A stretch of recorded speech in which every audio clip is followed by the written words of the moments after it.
नमस्कार, मैं डॉक्टर मीनाक्षी यादव आप सभी का इस ज्ञान सुधा चैनल में स्वागत करती हूँ। आज जो हम लोग सीरीज़ शुरू करने वाले हैं वो है हमारे जो प्रीवियस ईयर के क्वेश्चन पेपर्स हैं, नेट स्लैट के जो पेपर्स हैं उसको हम लोग डिस्कस करेंगे क्वेश्चंस को, और वो भी topic wise. So as all you can see on the slide that we are going to discuss the previous year papers related to public administration. तो जो हमारे MCQ क्वेश्चंस जो हम लोग डिस्कस करेंगे दैट इज़ पार्ट 1, वो है हमारे प्रीवियस ईयर क्वेश्चन पेपर्स हम लोग स्टार्ट कर रहे हैं 2014 से। सो 2014 से हम लोग इन क्वेश्चंस को डिस्कस करेंगे, और ये जो हम लोग सीरीज़ शुरू कर रहे हैं इसकी एक सबसे ख़ास बात ये है कि जो हम MCQs डिस्कस करेंगे वो पूरा पेपर डिस्कस नहीं करके एट अ लेंथ हम लोग टॉपिक वाइज डिस्कस करेंगे। जैसे हम लोग आज शुरुआत करेंगे introduction to public administration. Means ये वाला जो हमारा टॉपिक है, जो हमारी फर्स्ट यूनिट है बेसिकली, अगर आप नेट का सिलेबस देखें तो उससे रिलेटेड है, और इस यूनिट से रिलेटेड जितने भी क्वेश्चंस सन 2014 में आए थे आज हम उसको डिस्कस करेंगे। ऑप्शंस कैसे सही पहचानने हैं, क्या ट्रिक्स हो सकती हैं, क्या क्लूज़ हमको कई बार आंसर से मिल सकते हैं, और जो पर्टिकुलर क्वेश्चंस है उससे रिलेटेड और कुछ जानकारी मैं आप लोगों के साथ शेयर करूंगी। तो हमारा सबसे पहला क्वेश्चन है, arrange the following in a sequel manner. जो हमारे निम्नलिखित ऑप्शंस दिए गए हैं इसको हमें एक क्रमिक क्रम में व्यवस्थित करना है, जिसमें ऑप्शंस हमारे पास हैं। सबसे पहले मिनोब्रुक सम्मेलन प्रथम, the Minnowbrook conference first, the Philadelphia Conference on Theory and Practices of Public Administration. Third option is the Honey Report on Higher Education for Public Services. और लास्ट ऑप्शन है हमारा Publication of Book Towards a New Public Administration, the Minnow Book Perspective, जो कि Frank Marini ने लिखी थी। ये हम सभी जानते हैं। तो इसे हमें क्रमबद्ध रूप में व्यवस्थित करना है कि सबसे पहले इवेंट कौन सा हुआ था, उसके बाद कौन सा था, और इस तरीके से। So before jumping to the conclusion, सही आंसर्स हम उससे गेस करें उससे पहले जस्ट एक क्विक रिवीजन आप कह सकते हैं उसको, या एक जस्ट अ थॉट कि what was exactly Minnowbrook conference क्या थी, या फिर न्यू पब्लिक एडमिनिस्ट्रेशन की अगर हम बात करते हैं तो उसकी शुरुआत कैसे हुई थी। As you all know, you being a student of public administration, हम ये जो ऑप्शंस दे रखे हैं इससे हम सीधा ये गेस कर रहे हैं कि हाँ this is all somewhere related to new public administration. तो न्यू पब्लिक एडमिनिस्ट्रेशन की शुरुआत 1960s के उत्तरार्ध में, मतलब लेट 1960s से 1970 तक आप इसको मान सकते हैं। और इसकी जो पहली कॉन्फ्रेंस हुई थी, मिनो बुक कॉन्फ्रेंस जिसे हम कहते हैं, दैट वाज हेल्ड इन 1968। और इस कॉन्फ्रेंस के जो चेयरपर्सन थे वो ड्वाइट वॉल्डो थे, हम सभी जानते हैं। और इस कॉन्फ्रेंस की खास बात ये थी कि इसमें ज़्यादातर सभी यंग स्कॉलर्स थे जो पब्लिक एडमिनिस्ट्रेशन या लोक प्रशासन से संबंधित थे। इसके अलावा आपको ये भी हमेशा ध्यान रखना चाहिए कि जो न्यू पब्लिक एडमिनिस्ट्रेशन यानी नवीन लोक प्रशासन की यदि हम बात करते हैं तो ये बेसिकली इसकी जो थ्योरी हमारे पास आई थी वो 4 चीज़ों के ऊपर मुख्य रूप से केंद्रित थी। सबसे पहला था democratic citizenship, public interest, public policy and services to citizens. ये ब्रीफ में मैं आपको इसलिए बता रही हूँ क्योंकि कभी कभी क्वेश्चंस इस तरीके से भी आ जाता है कि जो न्यू पब्लिक एडमिनिस्ट्रेशन थ्योरी है, या अर्थात जो नवीन लोक प्रशासन का जो सिद्धांत है वो किन चीज़ों से संबंधित है। तो आपके पास जो ऑप्शंस आएंगे, so you have to go through all this options, और आप जो अपने नोट्स बनाते हैं वो इसी तरीके से बनाइए कि आपके जो MCQ क्वेश्चंस हैं उसमें से कैसे निकल सकते हैं। The main features of new public administration जो था, नवीन लोक प्रशासन की जो मुख्य विशेषताएं थी, वो सबसे पहला तो एक ये था कि मल्टी डिसिप्लिनरी नेचर था पब्लिक एडमिनिस्ट्रेशन का। उस वक्त ये उभर कर आ रहा था कि अंतर विषय प्रकृति हो रही थी लोक प्रशासन की। दूसरा, राजनीति और प्रशासन के द्वैतवाद पे बहुत चर्चा हुई थी। क्लाइंट सेंट्रिक यानी नागरिक से संबंधित आप इसे कह सकते हैं रिस्पॉन्सिवनेस और केस स्टडीज़, ये 3-4 चीज़ें जो थी वो खास थी न्यू पब्लिक एडमिनिस्ट्रेशन की। तो अब हम वापस अपने क्वेश्चन पर आते हैं जहाँ से हमने शुरू किया था। अब चूँकि हम सभी जानते हैं कि जब नवीन लोक प्रशासन की शुरुआत हुई थी तो उसमें सबसे पहली जो चीज़ थी, जो सबसे पहला इवेंट था, वो था Honey report on higher education for public services. तो अब चूँकि हमें इसे एक क्रमबद्ध तरीके में बांधना है, तो हमारे लिए सबसे पहला जो ऑप्शन आएगा वो ये आएगा कि सबसे पहला ऑप्शन आएगा आपका third, the Honey report on higher education for public services. हम ये भी जानते हैं कि फ़िलहाल इसी के तहत जब हनी रिपोर्ट प्रस्तुत करी गई थी तभी की तभी जो फिलाडेल्फिया कॉन्फ्रेंस हुई थी उसमें जो थ्योरीज़ एंड प्रैक्टिसेस, यानी जो सिद्धांत और जो के ऊपर जो चर्चा की जा रही थी वो इसके बाद का इवेंट है। इसको अगर मैं और सुव्यवस्थित तरीके से आपको बताऊं तो सबसे पहली बात यह है कि 1960 के उत्तरार्ध में ड्वाइट वॉल्डो के संरक्षण में मिनोबुक सम्मेलन ने नवीन लोक प्रशासन को जन्म दिया। दूसरी बात, इसके उदय और वृद्धि के लिए जो मील के पत्थर थे जिसकी हम अभी बात कर रहे हैं क्वेश्चन में, उसमें सबसे पहली बात यह थी कि हनी रिपोर्ट जो 1967 में आई थी और यह उच्च लोक सेवाओं में उच्चतर शिक्षा से संबंधित थी। इसके बाद 1967 में ही अमेरिका में जेम्स सी चार्ल्सवर्थ की अध्यक्षता में फिलाडेल्फिया कॉन्फ्रेंस हुई थी जो मुख्य रूप से लोक प्रशासन के सिद्धांत और व्यवहार पर केंद्रित थी। तो अगर हम अभी ऑप्शंस पे अगर आप जैसे जैसे मैं आपको एक्सप्लेन करते जा रही हूँ, आपके लिए सीक्वेंस आपके लिए टिक करना इजी हो जाएगा या उसको आइडेंटिफाई करना इजी होगा। जो नेक्स्ट पड़ाव इसका था वो ये था कि ड्वाइट वॉल्डो के लेख public administration in the time of revolution जो 1968 में आया था।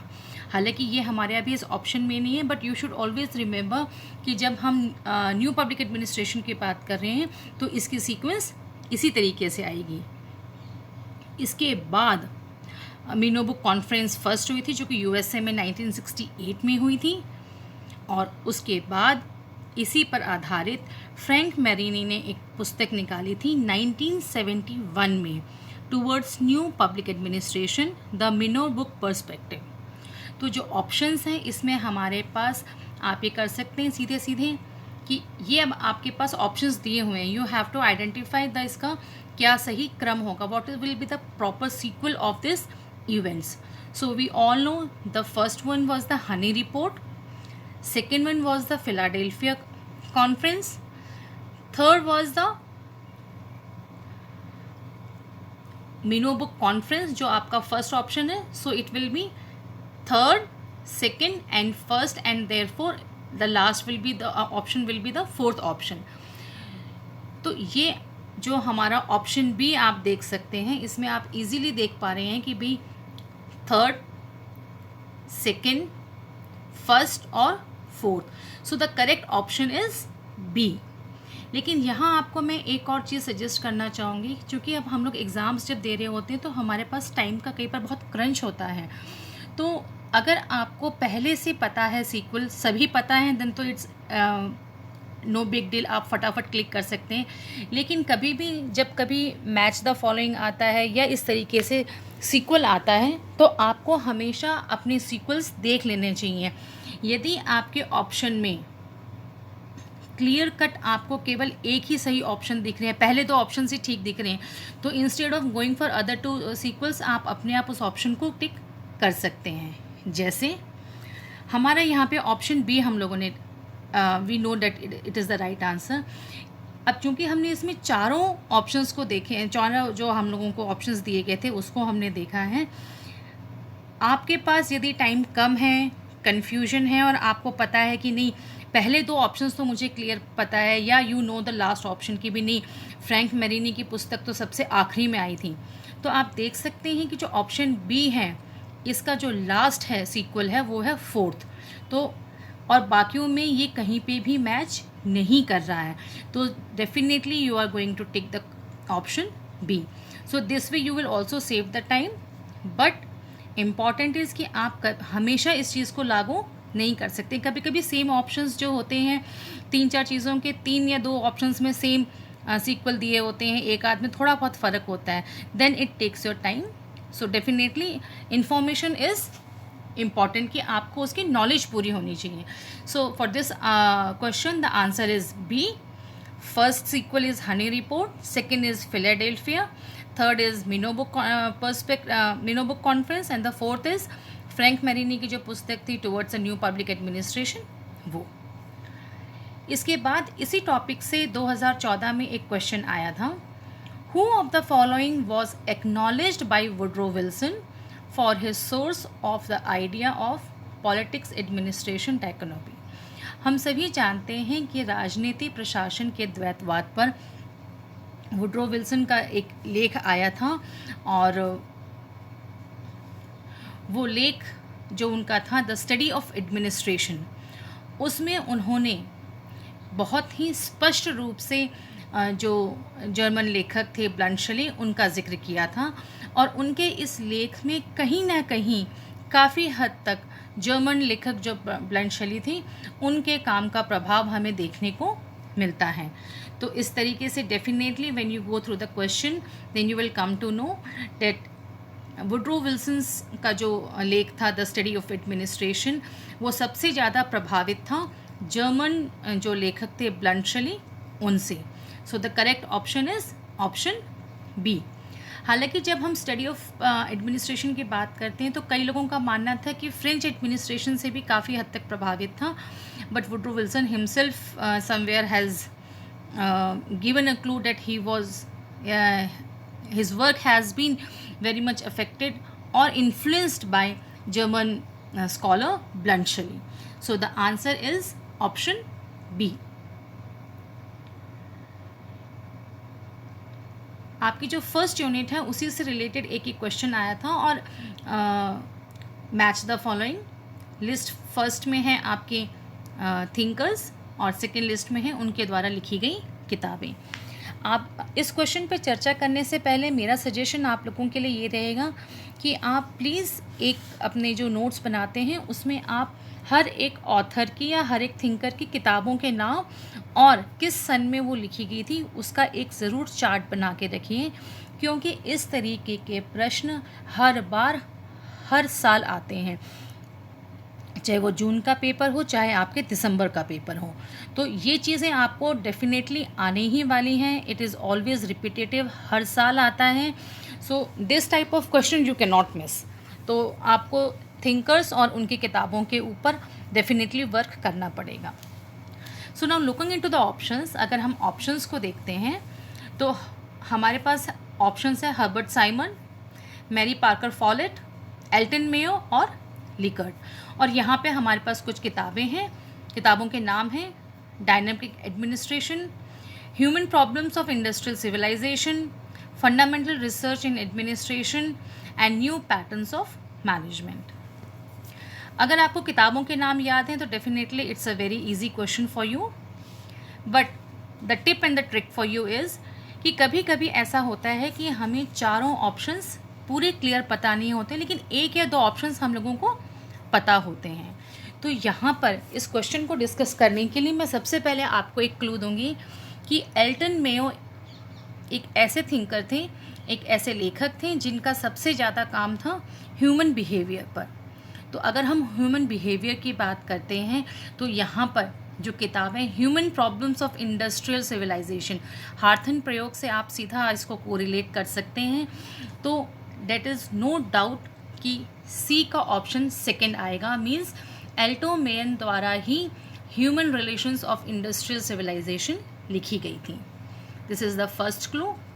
अगर आपको बाकी बुक्स के नाम पता it's well and good, otherwise another clue is that we all know that Likert जो थे, हमारे जो रेनिस लिकर्ट थे, उन्होंने मैनेजमेंट के ऊपर बहुत काम किया था। उनकी जितनी भी 2-3 पुस्तकें आई हैं it is all related to management.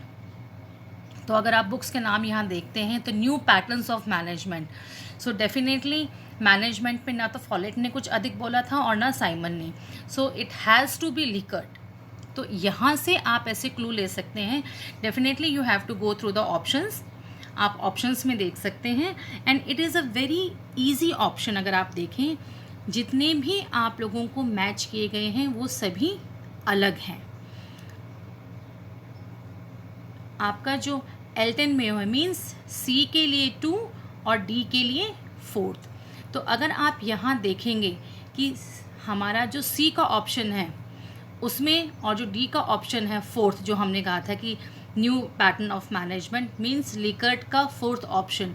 बाकी अगर आप ए, बी और डी में देखेंगे तो ये ऑप्शन कहीं पे भी नहीं है। So the answer is C. इसका मतलब ये हुआ आंसर इज़ सी। इसका मतलब हर्बर्ट साइमन ने जो किताब लिखी थी उसका नाम था fundamental research in administration which was written in 1953। Mary Parker Follett ने लिखी थी dynamic administration that was published in 1941। और जैसे मैंने आपसे दोनों टिप्स आपको दी थी, क्लू दिए थे आपको कि Elton Mayo was related to human problems, हार्थन प्रयोग की हम बात करते हैं। So it was human problems of industrial civilization 1933। और लिकर्ट ने काम किया था न्यू पैटर्न्स ऑफ मैनेजमेंट में दैट वाज पब्लिश्ड इन 1961। सो it's very easy to remember this way. So the option is C. यहाँ पर आपकी सुविधा के लिए मैं आपको और अधिक किताबों के नाम बता रही हूँ हर एक ऑथर के। So it's easy for you to revise and remember also. Herbert Simon की कुछ खास किताबें थी। सबसे ज़्यादा उसमें जो बहुत प्रचलन में और बहुत चर्चा में रही थी वो थी 2 किताबें। That was Proverbs of Administration and the second one was Administrative Behavior. ये 2 किताबें साइमन की बहुत ही मशहूर किताबों में से रही हैं।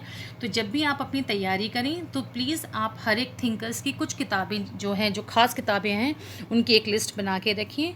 इस तरीके से क्वेश्चन हर बार आते हैं। The New Science of Management Design 1960 and the Models of Man was published in 1958.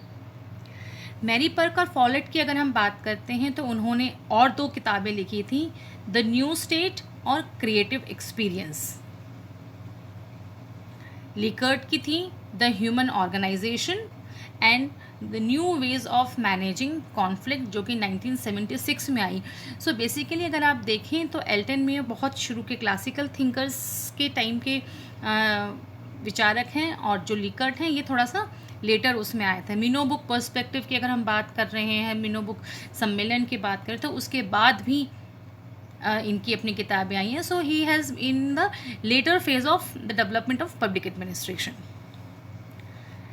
एक और क्वेश्चन जो इसी टॉपिक पर आया था 2014 वाले पेपर में वो था arrange the major work of McGregor in the chronological order, यानी असेंडिंग ऑर्डर में हमको उनको बताना है जैसी उनकी पब्लिकेशन रही है। यहाँ पे दोबारा आप अगर इस बात को नोट करेंगे तो again they are asking you about the books. So definitely you can not miss the thinkers and their publications. You have to keep this thing in mind. McGregor जैसे हम सभी जानते हैं कि उन्होंने मोटिवेशन की थ्योरीज दी थी और उसी से रिलेटेड उन्होंने किताब भी निकाली थी अपनी। उनकी ये जो किताबों अब ये वाला जो क्वेश्चन है इसमें से एक क्वेश्चन और निकल कर जो आ सकता है वो ये है कि आपको 3-4 किताबें दी जाए, उसमें से एक किताब ये हो और पूछा जाए कि मैक्ग्रेगर की कौन सी किताबें हैं। So whenever you are remembering the names of the authors and their publication, तो question can come in any twisted way and it will be easy for you to attempt if you are well versed with it. यहाँ पर हमको chronological order में इनको लगाना है। So the options can be 1, 2, 3 also, 2, 3, 1 also, 3, 2, 1 और 3, 1, 2, वो किसी भी तरीके से दे सकते हैं। सो उनकी जो सबसे पहली किताब थी वो थी the human side of enterprises. अगर हम इन तीनों में देखें तो यहाँ पर एक दूसरी टिप या क्लू आपके लिए ये है कि जब भी आप किसी ऑथर की किताबें याद करते हैं तो प्लीज़ उनकी सबसे पहली किताब, उनकी सबसे अधिक फेमस जिनसे वो फेमस हुए थे वो किताब का नाम, और तीसरा उनकी आखिरी पब्लिकेशन। ये 3 चीज़ें आप ज़रूर अपने टिप्स पे रखिए, क्योंकि कभी भी जब क्वेश्चन आता है तो डायरेक्टली इससे रिलेटेड भी आ सकता है, या अगर आपको इस तरीके की चीज़ें याद हैं तो it's easy for you to attempt the question. So लेको इनटू द ऑप्शंस जो यहाँ दे रखे हैं। तो सबसे पहले उनकी किताब थी the human side of enterprises. दूसरा उनका जो पब्लिकेशन आया था वो था लीडरशिप एंड मोटिवेशन, और थर्ड था the professional manager. So it is 2, 3 and 1। तो यहाँ पे जो ऑप्शन सी है that is the right answer. 2, 3 and 1 means human side of enterprises, leadership and management and motivation, और तीसरी उनकी थी the professional manager. So the right answer is answer C. अपने डिस्कशन को आगे बढ़ाते हुए एक और क्वेश्चन मैं आपसे ले रही हूँ जो हमारी पहली यूनिट से ही रिलेटेड है। वो क्वेश्चन था the formal organization is mainly concern with. औपचारिक संगठन मुख्य रूप से संबंधित है। नीचे 4 ऑप्शंस दे रखे हैं, हमको इसमें से करेक्ट वाला चूज़ करना है। Now before jumping to the answer, सीधा आंसर को टिक करने से पहले आप थोड़ा सा विचार कीजिए कि जब हम फॉर्मल संगठन की बात करते हैं, जब हम औपचारिक संगठनों की बात करते हैं, तब उस समय हमने कभी भी, हमने से मेरे कहने का मतलब है कि जब हम लोक प्रशासन के सिद्धांत और व्यवहार की बात कर रहे थे, उस समय हमने केवल जो उनकी थ्योरीज थी उस पर ही एम्फेसिस किया था, ह्यूमन साइड पे एम्फेसिस नहीं किया था।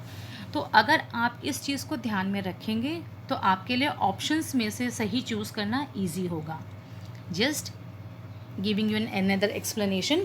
इसका पहला ऑप्शन है सेटिस्फैक्शन ऑफ ऑर्गेनाइजेशनल मेंबर्स, यानी जो संगठन में कार्यरत कर्मचारी हैं उनके सेटिस्फैक्शन पे ध्यान देना औपचारिक संगठन का मुख्य काम था, जबकि हम जानते हैं कि ऐसा नहीं था। So definitely it is not going to come. दूसरा है प्रॉफिटेबिलिटी ऑफ एंटरप्राइजेस, थर्ड है सर्विस टू सोसाइटी, और फोर्थ है harmonious relationship within the organization. जब हम हारमोनियस रिलेशनशिप की बात करते हैं तो एक तरीके से हम अनौपचारिक संगठन की तरफ बढ़ रहे हैं, या हम कह सकते हैं हम ह्यूमन रिलेशंस की बात कर रहे हैं।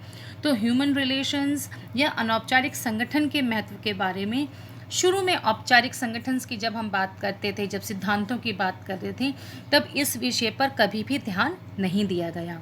तो इस लिहाज से ऑप्शन ए और डी तो कहीं पे भी नहीं आएगा। दूसरा है सर्विस टू सोसाइटी, जो आपका ऑप्शन सी है, और आपका option B profitability of the enterprises. तो जब हम औपचारिक संगठन की बात कर रहे हैं, देखिए यहाँ पर हम लोक प्रशासन और निजी प्रशासन की बात नहीं कर रहे हैं। यदि निजी प्रशासन और लोक प्रशासन की बात करते हो तो डेफिनेटली लोक प्रशासन के लिए सर्विस टू सोसाइटी यानी कि लोगों का कल्याण करना पहली बात आ जाती है, और निजी प्रशासन की अगर हम बात करते हैं तो प्रॉफिटेबिलिटी पहले आ जाती है, यानी लाभ का जो तत्व होता है वो निजी प्रशासन के लिए पहला होता है। बात यहाँ हो रही है केवल औपचारिक संगठन की, यानी जब संगठन की स्थापना की जा रही है तो वहाँ पर उनका मेन उद्देश्य क्या है, तो उनका मेन उद्देश्य लाभ का तत्व ही होता है, यानी profitability of the enterprises. So the option B is the right answer for this question. तो फॉर्मल ऑर्गेनाइजेशन की मेन क्या खास बातें हैं, इसकी क्या विशेषताएं हैं, यदि इन चीज़ों को आप ध्यान में रखेंगे तो आपके लिए सही ऑप्शन चूज़ करना ईजी होगा। So the right answer is profitability of the enterprises. Now we are coming to the next question, जो इसी टॉपिक से रिलेटेड है, इसी यूनिट से रिलेटेड है। The question is who among the following has defined public administration as the part of government that means by which the purposes and goals of government are realized। Options को discuss करने से पहले आपके लिए एक tip मैं आपको देना चाहूँगी कि जितने भी विचारक हुए हैं उन सब के आप जब डेफिनेशंस याद करते हैं तो प्लीज़ उनके डेफिनेशंस में जो खास चीज़ें हैं आप उनको अंडरलाइन कीजिए। किसने कार्यपालिका से संबंधित अधिक काम बताया है, किसने सामूहिक क्रिया पे ज़्यादा एम्फसाइज किया है, किसने अनौपचारिक संगठन पे किया है, किसने प्रक्रिया पर किया है।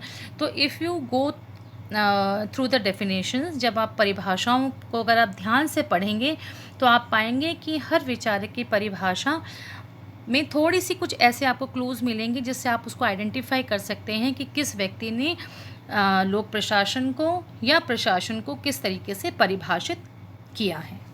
जस्ट से फॉर एग्ज़ाम्पल मैं आपको बताना चाहूँगी, जैसे अगर हम एल डी वाइट की बात करते हैं तो एल.डी. वाइट का मानना था कि public administration is consist of all those operation having for the purpose of fulfilment और एनफोर्समेंट ऑफ पब्लिक पॉलिसी। और यहाँ पे उनकी डेफिनेशन में जो खास बात थी उसको मैंने हाईलाइट भी किया है। और कभी कभी जब डेफिनेशंस आती हैं थोड़ी सी ट्विस्टेड आ जाती हैं, तो इफ़ इट इज़ रिटन कि कलेक्टिव एफर्ट्स ऑफ इम्प्लीमेंटेशन लिखा हुआ है इसकी जगह, तो भी you can say that yes it was L D. White who emphasized on the collective efforts of implementation of the public policy. ठीक इसी प्रकार से अगर हम वुड्रो विल्सन की परिभाषा पे ध्यान देते हैं तो ये कहते हैं कि public administration is the detailed and systematic application of law. Every particular application of law is an act of administration. So is Negro. देखिए नीग्रो ने लोक प्रशासन को बहुत अलग अलग ढंग से परिभाषित किया और उन्होंने उसमें बहुत सारी चीज़ें इंक्लूड करी हैं, जिसमें से कुछ खास चीज़ें, एक तो उन्होंने भी कहा है कि it is a cooperative group effort. He also says that public administration covers all the three branches, that is executive, legislative and judicial, and they too have their interrelationship between them. Apart from that, Negro also says that it is very different in a significant ways from private administration. यानी हम लोक प्रशासन को निजी प्रशासन से कुछ खास बातों में अलग कर सकते हैं। तो यदि हम इन 3 डेफिनेशंस पे ज़्यादा ध्यान देते हैं तो हम लोग पाएंगे कि हमारा जो क्वेश्चन था, now coming back to the question, लोक प्रशासन को इस तरीके से किसने परिभाषित किया है? एल.डी. वाइट ने, कॉर्सन या हैरिस ने, नीग्रो ने, या फिर वुड्रो विल्सन से। अब चूंकि हमने परिभाषाएं देख ली हैं तो definitely it's easy for us to pick the right option. The correct option is A, Corson and Harris. इन्होंने ही इस बात पे अधिक एम्फेसिस किया था कि जो लोक प्रशासन है वो सरकार का एक भाग है जिसका मुख्य उद्देश्य और उसके जो लक्ष्य होते हैं वो सरकार द्वारा अचीव किए जाते हैं and they are also realized by the government. तो एल.डी. वाइट ने कलेक्टिव एफर्ट्स पे ज़्यादा एम्फेसिस किया था, वुड्रो विल्सन ने लॉ के ऊपर अधिक एम्फेसिस किया है, और नीग्रो ने तो बहुत सारी चीज़ें इंक्लूड की थी। So if you know the definitions it's easy for you to correct the right option. So the option is A, which is Corson and Harris. तो इसके साथ ही हम आज का अपना वीडियो ख़त्म करते हैं। आज का वीडियो मैं दोबारा आपको एक बार बेटा याद दिलाऊं कि it was based on the previous papers of 2014, जिसके हमने केवल फर्स्ट यूनिट के ही क्वेश्चंस लिए थे। जो नेक्स्ट वीडियो होगा उसमें भी हम अभी फर्स्ट यूनिट के ही क्वेश्चन लेंगे, लेकिन 2015 के क्वेश्चंस लेंगे जो इस यूनिट से रिलेटेड थे। केवल एक एक यूनिट के ऊपर हम MCQs इसलिए ले रहे हैं ताकि एक तो हमारे लिए कवर करना इजी होगा, और सबसे इम्पॉर्टेंट चीज़ कि हमें एक आइडिया लगता है कि किस यूनिट से ज़्यादातर कैसे क्वेश्चंस आते हैं, कौन से ऐसे टॉपिक्स हैं जिस पे रिपीटेटिव हर साल क्वेश्चंस आते हैं। तो इस तरीके से हम लोगों के लिए आइडेंटिफाई करना इजी होगा। So till then have a good time. I will come with the next video which will be based on MCQ of 2015 on Unit 1. Till then, have a good time, stay safe, stay blessed.